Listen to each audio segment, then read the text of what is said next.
আসসালামু আলাইকুম।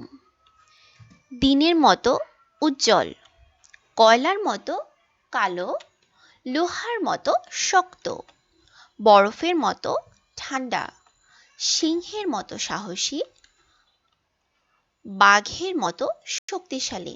আজকের লেসনে এই টাইপের কিছু বাক্য আমরা ইংরেজিতে কিভাবে বলবো সেগুলাই শিখব।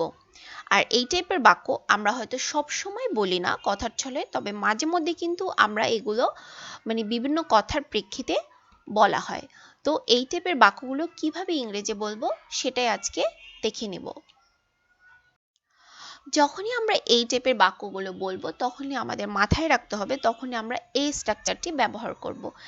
প্রথমেই হলো এস প্লাস অ্যাডজেক্টিভ প্লাস আবার এস প্লাস অবজেক্ট। মানে হলো এই টাইপের বাক্য সবসময় গুণগত, দিনের মতো উজ্জ্বল, তুমি চাঁদের মতো সুন্দর, এই টাইপের বাক্যগুলো সবসময় গুণগত হিসাবে বোঝাবে। আর যখনই গুণগত হিসাবে বোঝাবে তখনই অ্যাডজেক্টিভ হবে এবং এইভাবে স্ট্রাকচারটির মাধ্যমে আমরা বাক্যটা তৈরি করব।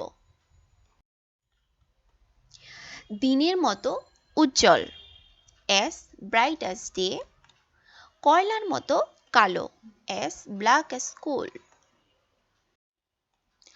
লোহার মতো শক্ত, as hard as iron, বরফের মতো ঠান্ডা, as cold as ice,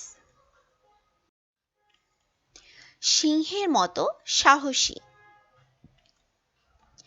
as brave as lion, বাঘের মতো শক্তিশালী, as strong as tiger,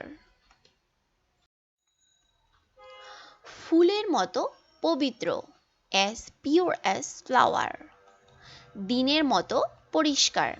এটি অবশ্যই আপনারা কমেন্ট সেকশনে কমেন্ট করে জানাবেন। আর হ্যাঁ, এই টাইপের বাক্য আরও নিজের মতো কিছুটা বানিয়ে বাসায় বসে প্র্যাকটিস করুন, তাহলে দেখবেন এই টাইপের বাক্যগুলো খুবই সহজ মনে হবে।